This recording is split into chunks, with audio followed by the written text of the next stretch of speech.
अंतर मन में ज्योति जगा लो, होगा दूर अंधेरा।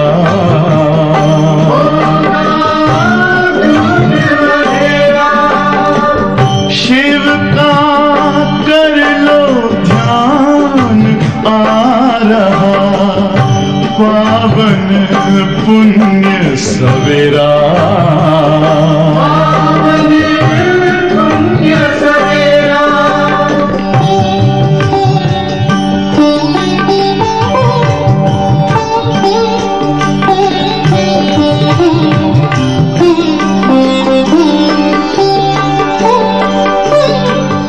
तुम हो कौन, कहाँ से आए, अपने आप को जानो। राजयोग के द्वारा अपना परम पिता पहचानो। इसी राजपथ पर चलकर तुम पालो अपना बसेरा।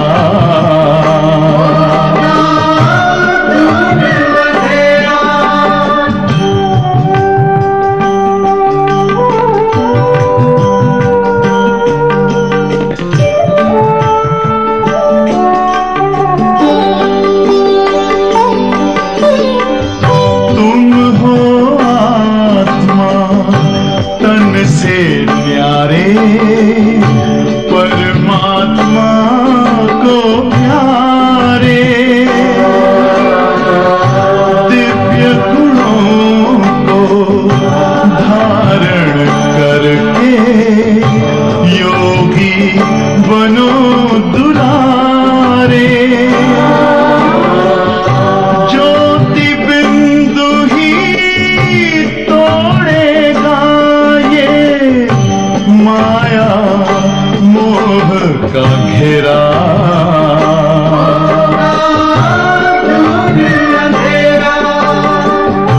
अंतर मन में ज्योति जगा लो, होगा दूर अंधेरा।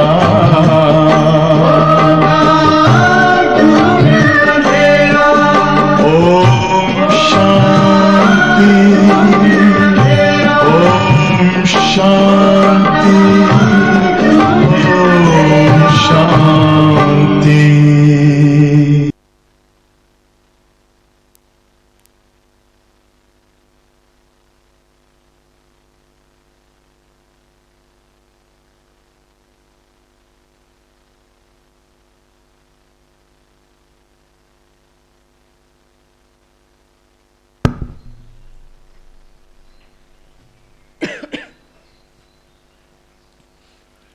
ओम शांति।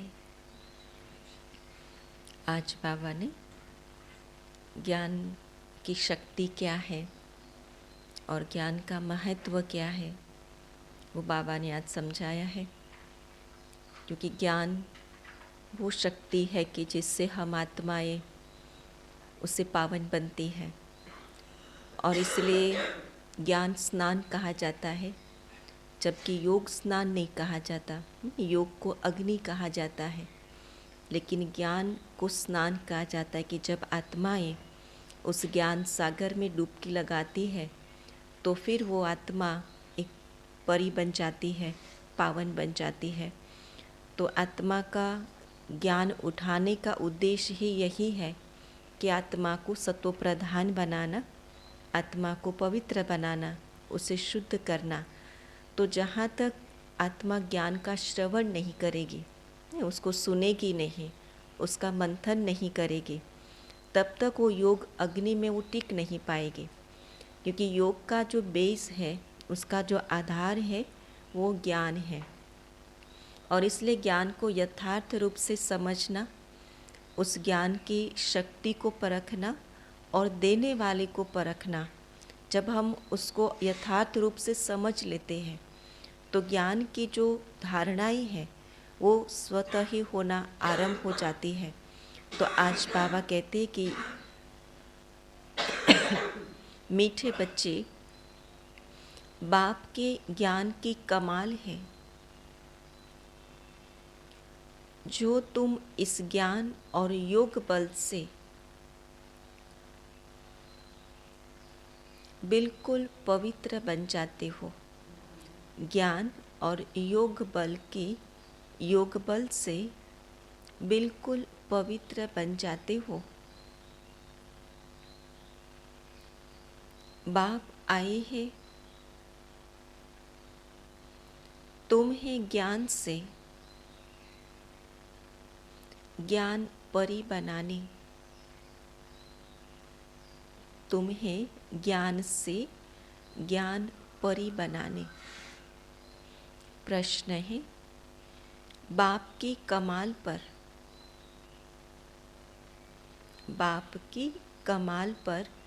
बच्चे बाप को इन एडवांस कौन सा इनाम देते हैं? बाप की कमाल पर बच्चे बाप को इन एडवांस कौन सा इनाम देते हैं? बाबा तो देते ही हैं, लेकिन बाबा ने जब बच्चों पर कमाल की, बाबा आए तो फिर बच्चों ने क्या कमाल की, इन एडवांस क्या इनाम दिया?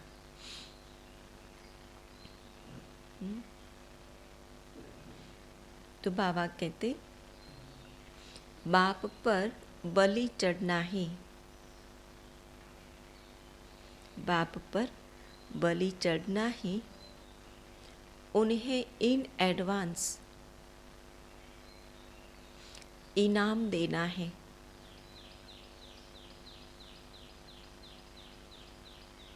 ऐसे नहीं, बाबा पहले ब्यूटीफुल बनाए फिर बलिहार जाए। अभी पूरा बलि चढ़ना है।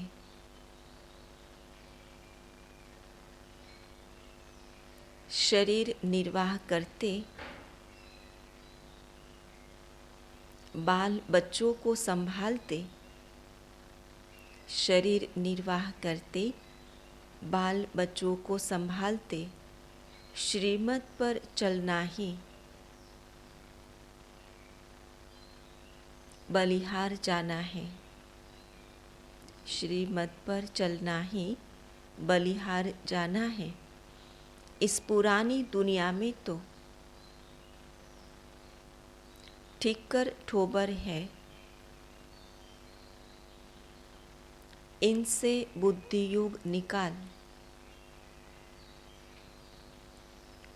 बाप और नई दुनिया को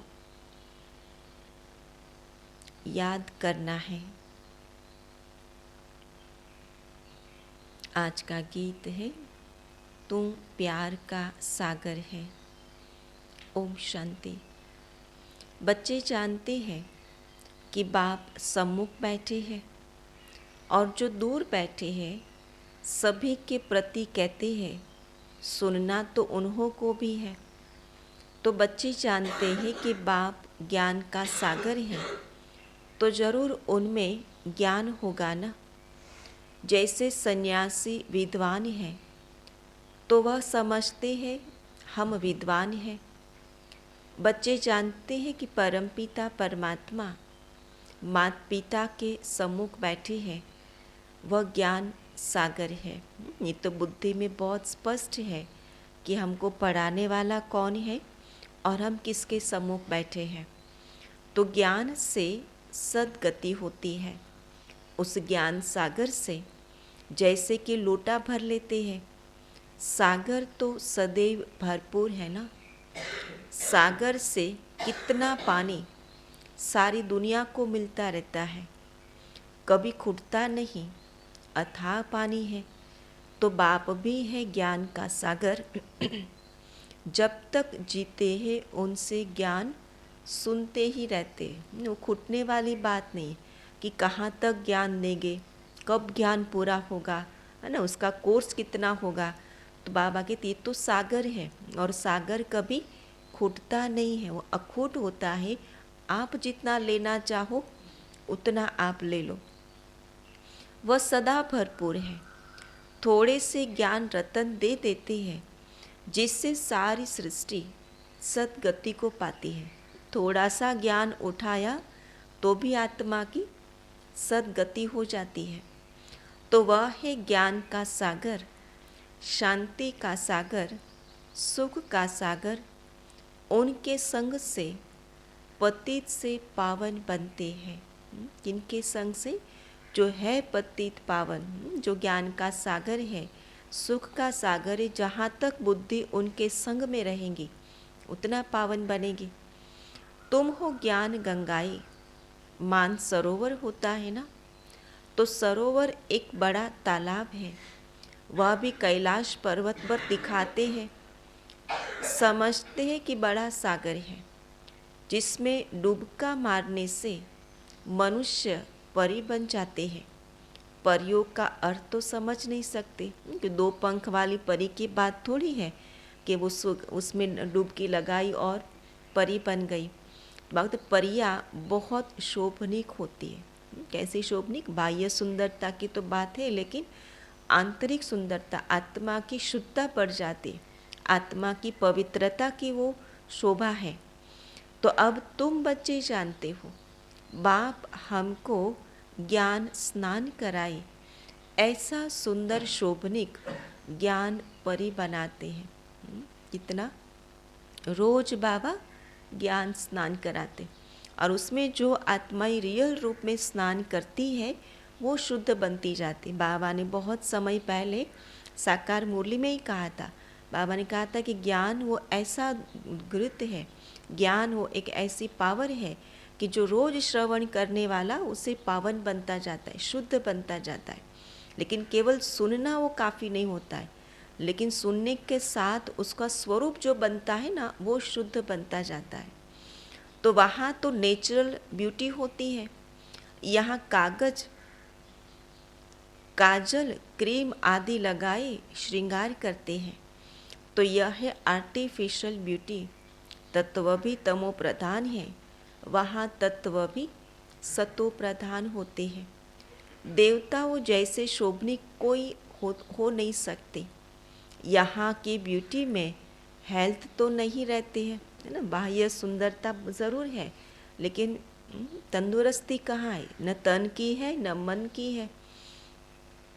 तो वहाँ तुम्हारी हेल्थ भी अच्छी और ब्यूटी भी रहती है।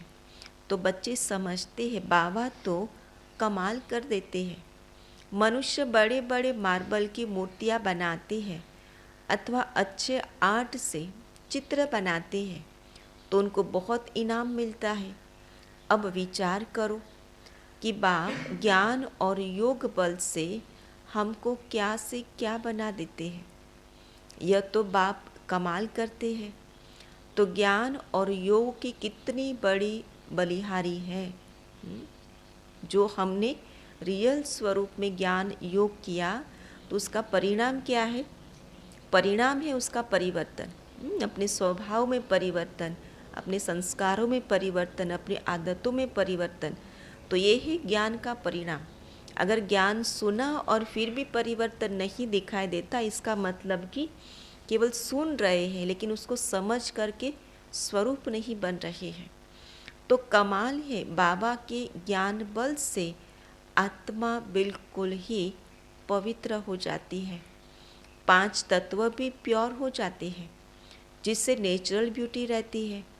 नई दुनिया और पुरानी दुनिया में फ़र्क तो रहता है ना। तो हर एक चीज़ सतो प्रधान, सतो रजो तमो होती है। दुनिया भी ऐसे होती है। जैसे जैसे मनुष्य, ऐसे फिर उनके लिए वैभव रहते हैं। सतयुग में आत्मा ही सतो प्रधान थी, तो हर चीज़ सतो प्रधान थी, प्रकृति भी सतो प्रधान थी। और कलयुग में जब आत्मा ही तमो प्रधान बनी, तो उसके लिए हर चीज़ तमो प्रधान है। तो शाहूकार के लिए वैभव भी अच्छे होते हैं ना, गरीब के पास ठीकर ठोबर होते हैं, तो इस पुरानी दुनिया में भी ठीकर ठोबर है। आँखों से देखने में तो बड़ी सुंदर शोभनीक लगती है, लेकिन वास्तव में बनी है सारी चीज़ें तमो प्रधान तत्वों से। तो बाबा कहते सारी ठीकर ठोबर है। नई दुनिया में सब कुछ नया होगा। तो कितना मोस्ट बिलीवेड बाबा है, उनकी हम महिमा करेंगे। बाबा खुद तो नहीं कहेंगे कि मैं कितना मोस्ट बिलीवेड हूँ। बच्चे बाबा की महिमा करते, महिमा ऐसे ही थोड़ी करते। बाबा के प्यार को, बाबा की शक्तियों को जब हम अनुभव करते हैं तो फिर हम दिल से क्या कहते, बाबा मेरे मोस्ट बिलीवेड हैं। तो बाबा की महिमा करते हैं। बाप कहते हैं मैं तुमको ज्ञान और योग से क्या बनाता हूँ। बाबा को फिर क्या इनाम मिलता है, इन एडवांस ही बाबा को इनाम देते हैं, अर्थात उन पर बलि चढ़ते हैं। देने से पहले जो बलि चढ़ेगा ना वो शुद्ध हो जाए। बलि चढ़ना माना बुद्धि से जो अर्पण कर देता है, समर्पित कर देता है, वो देह भान को समर्पित करने के बाद वो शुद्धता आना शुरू हो जाती है, अहंकार मिट जाता है। तो मैं और मेरापन जहाँ समाप्त हो जाता है तो फिर वहाँ शुद्धिकरण आना शुरू हो जाता है। तो बाबा कहते सबसे पहला कदम क्या है कि पहले बलि चढ़ो, बाबा को अर्पण करो। गाते भी है तुम पर बलिहार जाऊं, तो जरूर एडवांस इन एडवांस बलिहार जाएंगे ना। ऐसे थोड़ी कि पहले बाबा ब्यूटीफुल बनावे फिर बाद में तुम बलिहार जाए। पहले बाबा तो अपना कमाल बताए, तो बलिहारी भी पूरी चाहिए। वह भी राज समझाया है। ऐसे नहीं कि सभी बाबा के पास आकर बैठ जाना है, तुमको श्रीमत पर चलना है। वह है सर्व आत्माओं का बाप। उनको आत्माओं का रचयिता नहीं कहेंगे। आत्मा को नहीं रचते बाबा, लेकिन आत्मा को नहीं बनाते हैं, आत्मा को सतो प्रधान बनाते हैं। और इसलिए बाबा कहते हैं ये मेरी नई रचना है। सृष्टि का रचयिता व स्वर्ग का रचयिता कहेंगे। बाकी आत्मा और यह खेल तो अनादि है, परंतु इस समय पुरानी दुनिया को नया बनाते हैं। दुनिया खत्म हो जाए फिर नई रचना रचे, ये कोई बात नहीं है। बाबा चेंज करते हैं। नई बनाना माना उसे परिवर्तन करना। शरीर तो विनाशी है। बाबा अब हमारी कितनी आयु बढ़ाते हैं तो बेहद की आयु बन जाती है। वहाँ एवरेज 150 वर्ष आयु रहती है। यहाँ तो कोई की 1 वर्ष भी आयु रहती है, कोई की 1 मास भी नहीं चलती। जन्मा और मरा, ये कलयुग की निशानी में है कि ये अभी अभी जन्म और अभी अभी मृत्यु, बहुत फास्ट उसके हिसाब किताब चुकतू करने का यही तरीका होता है। लास्ट जन्म में अभी अभी पैदा हुआ, अभी अभी मरा। वहाँ ऐसे नहीं होता, सबकी आयु बढ़ी रहती है। कायदे अनुसार जल्दी से बर्तन टूट नहीं सकता। कौन सा बर्तन? आत्मा का ये शरीर रूपी बर्तन जल्दी नहीं टूटता।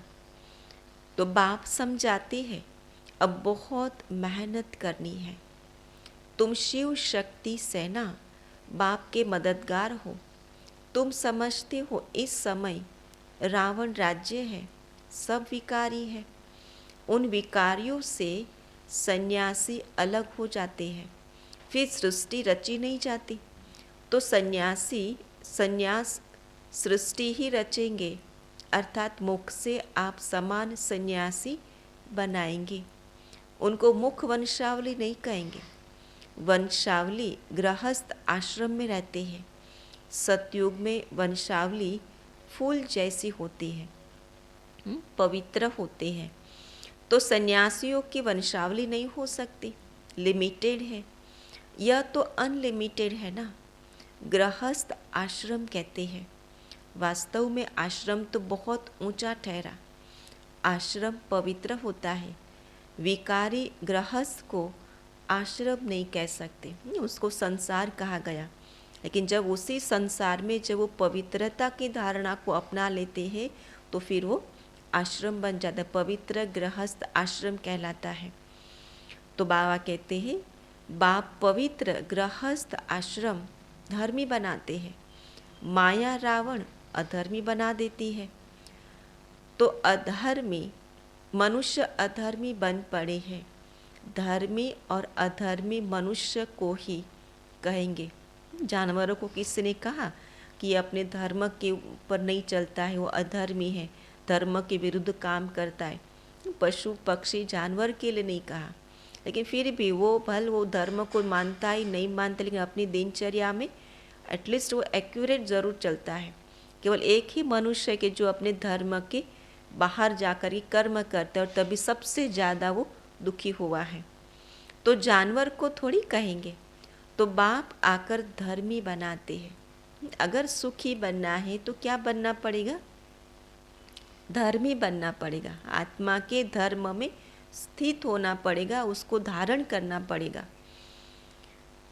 तो बाप आकर धर्मी बनाते हैं, माया अधर्मी बना देती है, परंतु उनको जानते नहीं हैं।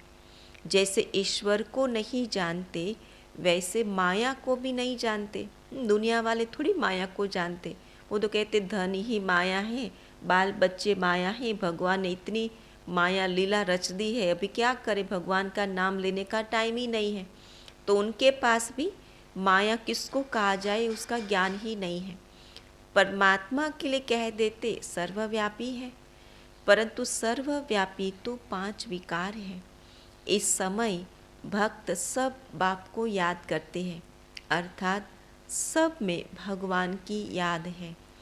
ऐसे नहीं कि वो सर्वव्यापी है। अगर सर्वव्यापी होते तो भगवान को याद करने की आवश्यकता ही नहीं पड़ती। तो 5 विकार ही दुख देते हैं। तो भक्त भगवान को याद करते हैं, बहुत दुखी है, याद ऐसे ही नहीं किया। जब दुख के पहाड़ आए, दुख गिरा, तभी तो भगवान को याद करने की आवश्यकता पड़ी। फिर कह देते दुख सुख भगवान ही देते हैं। दुख में याद भी करते और फिर वो कहते वो भगवान ही सुख दुख देता है। रावण का नाम ही भूल जाते हैं और माया फिर संपत्ति को समझ लेते हैं। संपत्ति तो धन को कहा जाता है। इस समय सभी मनुष्य माया रावण के मुरीद है। किसके मुरीद बन गई? 5 विकारों के मुरीद हैं। तो तुम आकर ईश्वर के मुरीद बने हो। वह रावण के दुख का वर्षा लेते, तुम बाप से सुख का वर्षा लेते हो। तो बाप आकर के माताओं को गुरु पद देते हैं। यहाँ कहते हैं पति स्त्री का गुरु है, परंतु वह तो और ही पतित बना देते हैं। द्रौपदी ने भी कहा ना कि हमारी लाज रखो, है ना, कि एक द्रौपदी की तो बात नहीं है ना, वो तो एक एग्जाम्पल के रूप में एक बता दिया एक नारी को, लेकिन वास्तव में बाबा कहते सारी आत्माओं रूपी द्रौपदी की बात है कि जब सब पतित बन पड़ी तब बाबा को पुकारा कि अब आकर के हमारी लाज रखो। अब बाप कहते हैं इन कन्याओं द्वारा ही उद्धार करूँगा। कन्या का गायन है कि कुमारी वह जो पियर और ससुर घर का 21 जन्मों के लिए उद्धार करे। लौकिक जगत में भी तो ये कहते कि सुकन्या उसे कहा जाता है कि जो 21 पीढ़ी का उद्धार करे। इस समय तुम कन्याएं बनती हो ना, हम 21 पीढ़ी नहीं लेकिन हम 21 जन्म का उद्धार करते हैं। तो माताएं भी तो कुमारी बन जाती है, ब्रह्मा कुमारियाँ होना। तो इस समय की तुम्हारी महिमा चली आती है। कुमारियों ने कमाल की है, बाप ने ही कुमारियों को अपना बनाया है। तो नाम बाला करना है, माताएं भी ईश्वरीय गोद ले कुमारी बन जाती है। कुमारी बनना माना पवित्र बनना। ईश्वरीय गोद जब लेते हैं तो बाबा कहते पवित्रता को धारण करना होता है। तो कन्याओं की महिमा वैसे तो सिर्फ गायन मात्र है। अब फिर प्रैक्टिकल में तुमको बाप जगाते हैं बाप ने कुमारियों को अपना बनाया है। सीढ़ी चढ़ फिर उतरना मुश्किलात हो जाती है। अभी भी देखते हैं तो कहते हैं ना, नाहिक शादी की, फिर बच्चे पैदा होने से मोह की रग जुट जाती है। तो बाप समझाते हैं, आधा कल्प कन्या को शादी कराए विकारी बनाया है, अभी बाप आया हुआ है, कहते हैं पवित्र बनो। देखते हो पवित्रता में सुख भी है तो मान भी है। इतना सुख भी समाया है तो मान भी है। हर कन्या को पूजा जाता है, हर कन्या के पांव पड़े जाते, तो सन्यासियों के पांव पड़े जाते। क्यों? इस शरीर के हिसाब से नहीं, लेकिन इस पवित्रता की धारणा से। सन्यासियों का कितना मान है, बंधन मुक्त हो जाते हैं। वह है पवित्रता का बल, वह कोई योग का बल नहीं है। योग बल सिर्फ तुम्हारे पास है। हमारे पास दो बल है, एक है हमारी स्वयं की पवित्रता की शक्ति और दूसरा है योग की शक्ति। और इस दो बल से हम संसार को झुका सकते, लेकिन वो बल चाहिए, है ना, धारणा पक्की चाहिए। और ये महानता है कि जो सारा संसार उसे झुकेगा। उन्हों का तो तत्व से योग जहाँ रहते हैं, जैसे 5 तत्व है वैसे वह फिर छठा तत्व है। उनको ब्रह्म ईश्वर कह देते हैं, इसलिए उनका योग आर्टिफिशियल है। उस योग से विकर्म विनाश नहीं होते, इसलिए गंगा स्नान करने जाते हैं। तत्व से योग भी लगाएंगे और फिर गंगा स्नान भी करेंगे, है ना, कुंभ के मेले में भी जाएंगे। तो बाबा कहते कि जब तत्व से योग लगाते हैं तो पावन होने चाहिए। अगर निश्चय होता कि योग से पावन बनते हैं तो फिर गंगा स्नान नहीं करते। तो इससे सिद्ध होता है कि उन्हों का योग कायदे के विरुद्ध है। बहुत साफ है कि योग लगाते हैं लेकिन आत्मा पवित्र नहीं बनती है, तो उसका कारण क्या? बहुत साफ हुआ। जैसे हम भी अगर बाबा के साथ योग लगाते हैं लेकिन शक्ति नहीं मिल रही है, परिवर्तन नहीं हो रहा है, बल नहीं मिल रहा है, तो हम भी तो यथार्थ योग की विधि से अलग चल रहे हैं।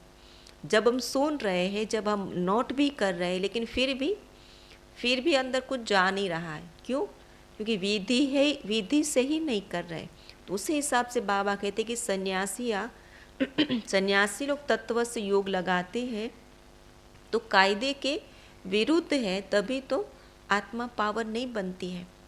जैसे हिंदू कोई धर्म नहीं, वैसे ब्रह्म भी ईश्वर नहीं। रहने के स्थान को ईश्वर समझ लेते हैं। ये बाप आकर समझाते हैं तो कुमारियाँ समझा सकती है।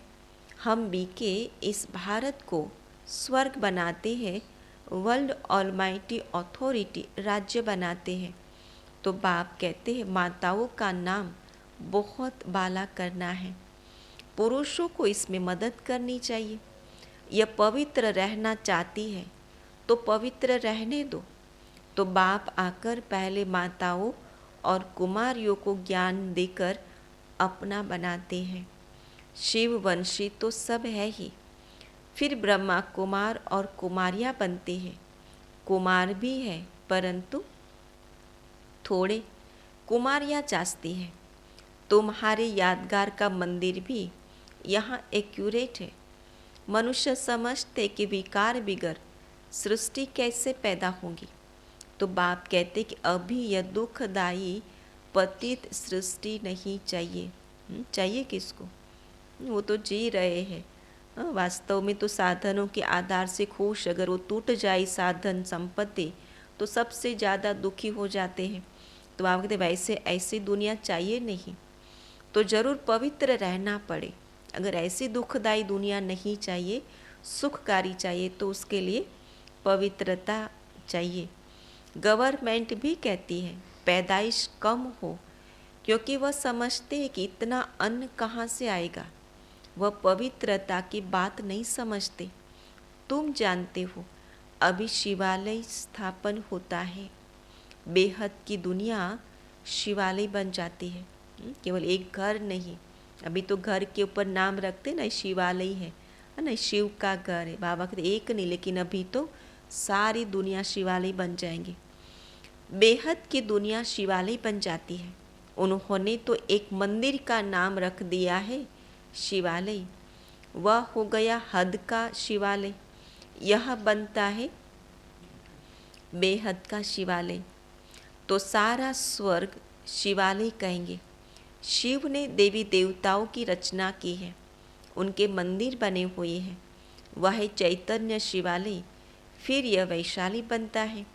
तो चैतन्य देवताओं के जड़ मंदिर बनाकर उन्हों को फिर विकारी लोग पूजते हैं। शिवालय शिव बाबा बनाते हैं, मददगार है शिव शक्ति पांडव सेना। तो मेजोरिटी शक्तियों के होने के कारण उन्हों का नाम बाला हुआ है। कन्याएं जास्ती है। श्री बाबा तुम्हें अपना बनाते हैं। श्री कृष्ण तो छोटा प्रिंस था, वह कैसे अपना बनाएगा? अपने बच्चों को एडॉप्ट कैसे करेगा? वह कैसे अपना बनाए? वह तो खुद ही स्वयंवर कर महाराजा बनते हैं। तो यहाँ श्री बाबा कंसपुरी से निकाल तुमको श्री कृष्णपुरी सतयुग में ले चलते हैं। यह है कंसपुरी। अब सारी दुनिया है एक तरफ और तुम थोड़ी बच्चियाँ हो दूसरे तरफ, है ना। जिसको 5 पांडव का तो आखिर विजय उन थोड़ी बच्चियों के जिन्होंने शिव के साथ योग लगाया है। आधा कल्प मनुष्यों ने उल्टा समझाया है, तो बाप ने आकर सुलटा समझाया है। आगे कॉन्ट्रास्ट का बहुत अच्छा किताब था। अभी तो पॉइंट्स भी और अच्छी निकल रही है। आसुरी मत और ईश्वरीय मत की किताब बनी हुई है, जो हमारे जगदीश भाई जी ने लिखी है। तो बाप कहते दिन प्रतिदिन तुमको बहुत गुह्य बातें सुनाता हूँ। सब ज्ञान इकट्ठा तो नहीं देंगे, पहले हल्का सुनाते थे, तो दिन प्रतिदिन गुह्य होता जाता है। स्कूल में भी तो पहले प्राइमरी में पढ़ते हैं, फिर कॉलेज में आते तो उसका सिलेबस फिर बढ़ता जाता, थोड़ा टफ होता जाता है। तो बाबा समय प्रति समय फिर जब हम आगे बढ़ते जाते हैं तो ज्ञान की गुह्य बातें बाबा सुनाते रहते। सब गुह्य बातें एक समय कैसे सुनाऊंगा? जो कुछ समझाते वही कल पहले भी समझाया था, इसमें कोई संशय की बात नहीं। ऐसे नहीं कि आगे तो बाबा ऐसे कहते थे, अभी फिर ऐसे कहते हैं। अरे पहले तो पहला क्लास था, अर्जुन बहुत पॉइंट्स से जो और निकलती रहेंगे। जब तक जिएंगे बाबा सुनाते रहेंगे।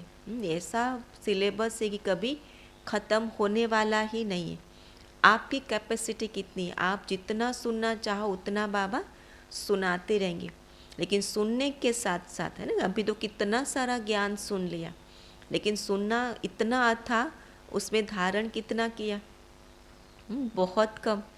तो बाबा कहते बाबा ने कुछ गुह्य राज सुनाया, फिर बताएंगे। अभी हम पढ़ रहे हैं। उन शास्त्रवादियों को भी शास्त्र कंठ रहते हैं। अब 18 अध्याय तो है नहीं, यह तो ज्ञान सागर है, सुनाते ही रहते हैं। वह बाप ही ज्ञान का सागर, आनंद का सागर, शांति का सागर है।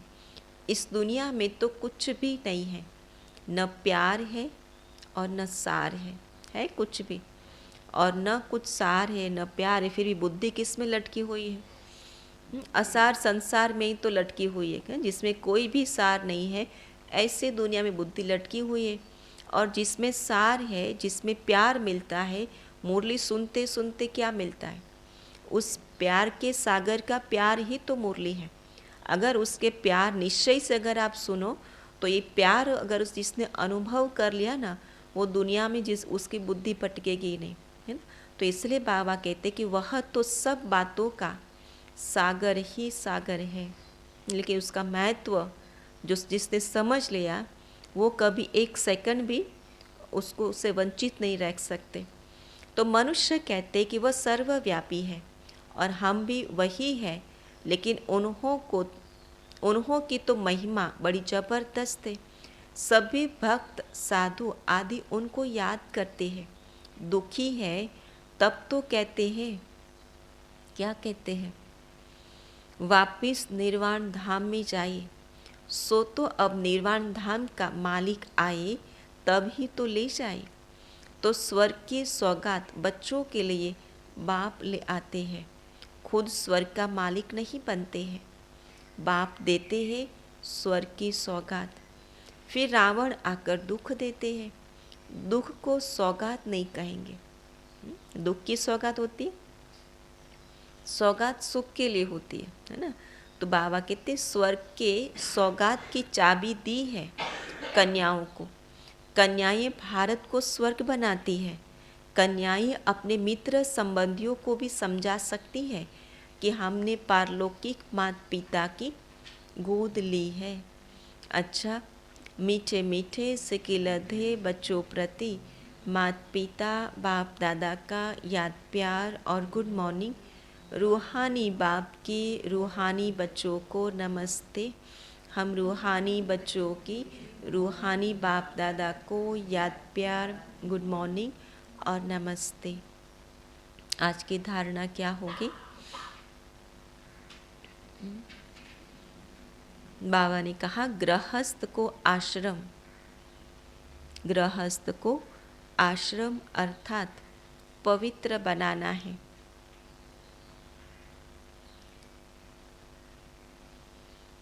पवित्रता में ही बल है।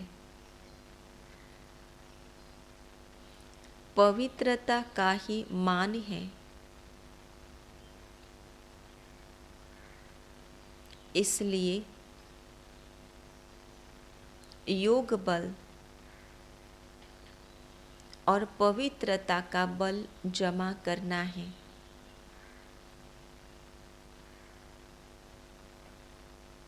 दूसरी पॉइंट, मोस्ट बिलीवेड एक बाबा है, उस पर पूरा पूरा बलि चढ़। मोस्ट बिलीवेड एक बाबा है, उस पर पूरा पूरा बलि चढ़। पुरानी दुनिया से बुद्धि निकाल देनी है।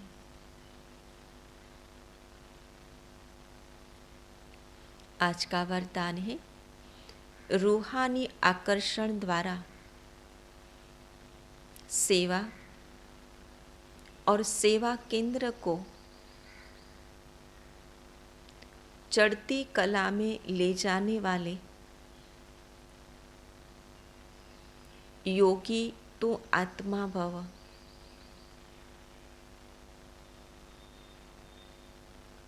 विस्तार है, जो योगी तो आत्माएं रूहानियत में रहती है, उनकी रूहानी आकर्षण सेवा और सेवा केंद्र को स्वतः चढ़ती कला में ले जाती है। योग युक्त हो रूहानियत से आत्माओं का आह्वान करने से जिज्ञासु स्वतः बढ़ते हैं। इसके लिए मन सदा हल्का रखो, किसी भी प्रकार का बोझ नहीं रहे। दिल साफ, मुराद हासिल करते रहो तो प्राप्तियां आपके सामने स्वतः आएगी। अधिकार ही आप लोगों का है। स्लोगन है, परमात्मा ज्ञानी वह है,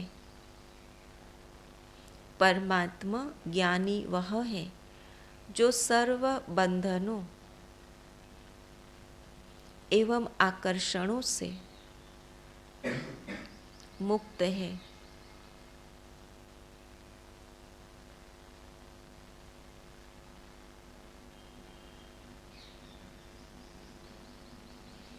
आज का सम्मान है, मैं आत्मा रूहानियत की पर्सनालिटी वाली पवित्र हूँ। और चिंतन का पॉइंट रहेगा, बाबा को इन एडवांस इनाम क्या देंगे? बाबा को इन एडवांस इनाम क्या देंगे? ओम शांति।